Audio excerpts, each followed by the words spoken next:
So, despite the fact that it is snowing or snowed this morning, gardens have been on my mind of late. Last weekend, with the weather so gorgeous, I decided to get out with my lilacs and my forsythia and do some pruning.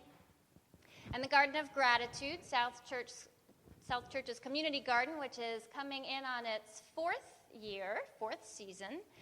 There's been a lot of activity back here lately. People, Arlene and Debbie and a few others have been out there getting beds ready and doing edging and doing some weeding.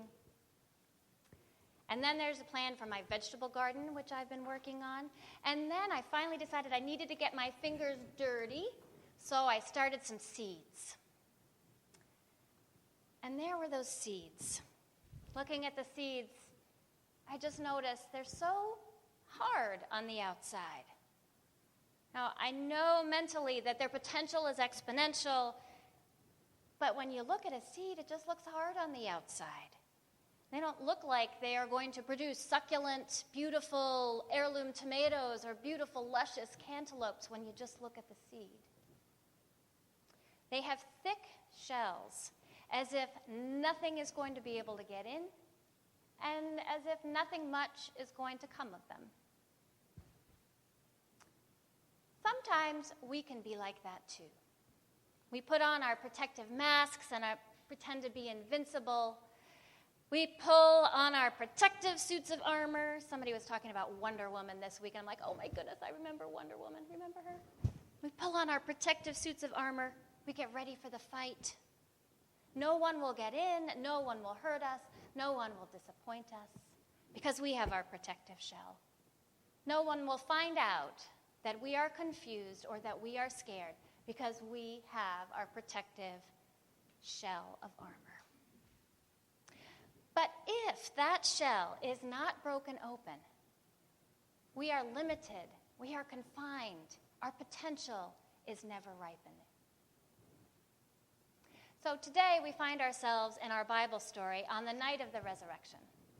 Now, it was interesting having just experienced Easter last weekend and, all of the wonderful energy around here last weekend, the gorgeous music and everyone dressed up in their beautiful colors and seeing family and the fullness of it all.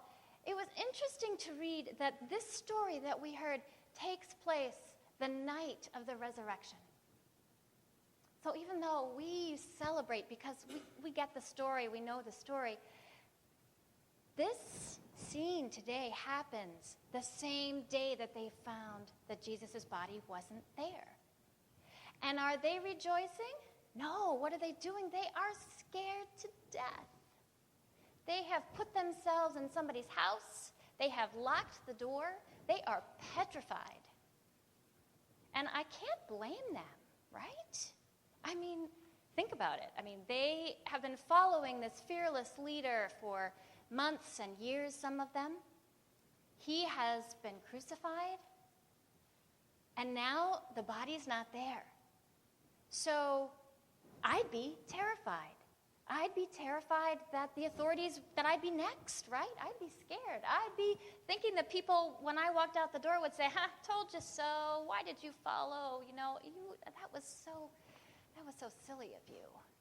And I have to say that if I were a follower of Jesus and the body wasn't there, I can expect that maybe I'd be seen as one of the people that moved the body, and that's scary too. So there they are, paralyzed into non-action. Paralyzed into non-action. Does anybody know that feeling? Does this feel like the world that sometimes we live in? I know I feel that way. Fear pervades the stories that we hear every day. Stories about our economic situation, stories about our political situation, even stories about our faith situation. Fear pervades the stories about what lies beyond what we're comfortable with, beyond our country's borders, beyond our culture, beyond our faith tradition.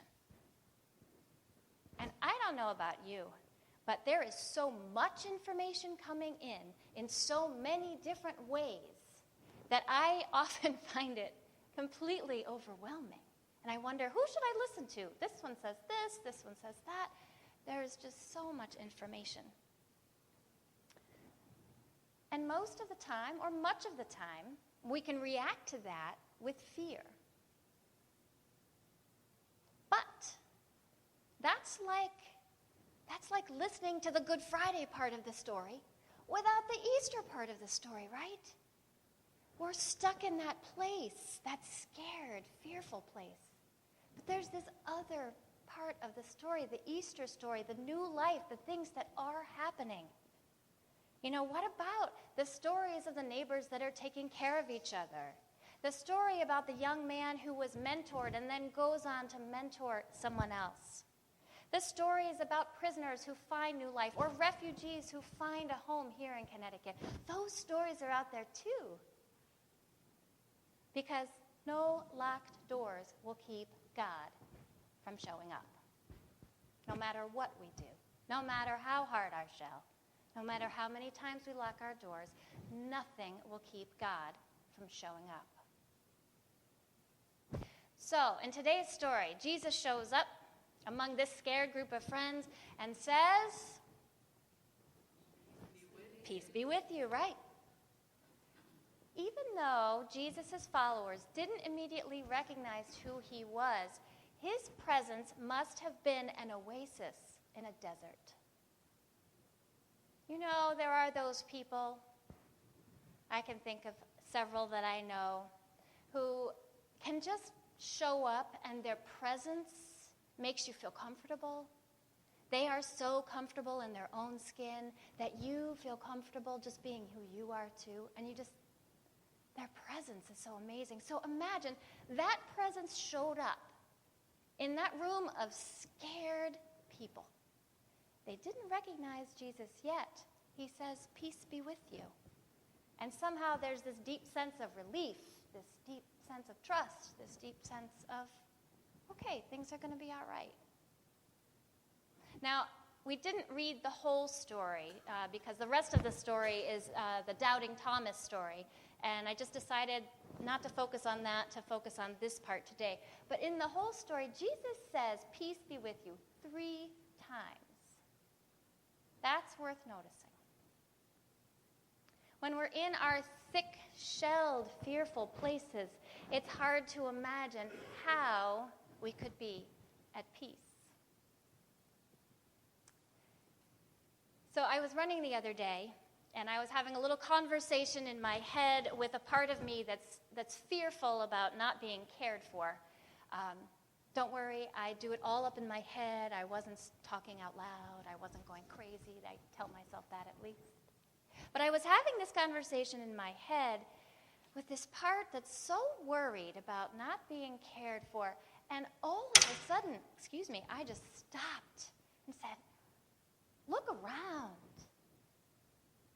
This earth is supporting me. This air is supporting me.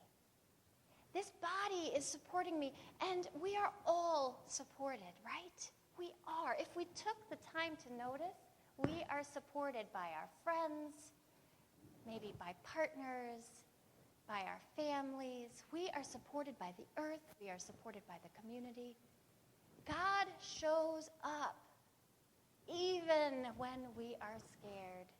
God shows up in 1,000 manifestations in an ordinary day. So what if we could see it that way? What if we could? Uh-oh, my notes got out of order. So we had that seed, right? The seed of fear, that's hard. "Peace be with you," says Jesus, and cracks open that seed just a little bit. And then what happens next? They hadn't noticed who Jesus was yet. But in the Gospel of John, there are 3 encounters of the risen Jesus. Anybody know what they are? Okay, the teacher me is coming out. Okay. So the first time is Mary that morning at the tomb. Mary thinks that it's a gardener that she's talking to and doesn't realize until Jesus says her name that it's Jesus. That's the first encounter. The second encounter is the encounter we hear about today. And the third encounter, which I think Denny will preach about next week, is when Jesus shows up on the lakeside. And again, they don't really know who Jesus is until they have communion, they eat with him. So the thing that I do find very interesting is that Jesus is not recognized immediately in any of these three encounters. But what I love about today's story is that it took them seeing Jesus' wounds for them to recognize him. I remember when I was working at Bay State Medical Center, and I heard this story, and after being on rounds with people who were in difficult places, it really hit me. Jesus still has wounds. He has gone through pain. He has gone through suffering. He has gone through death.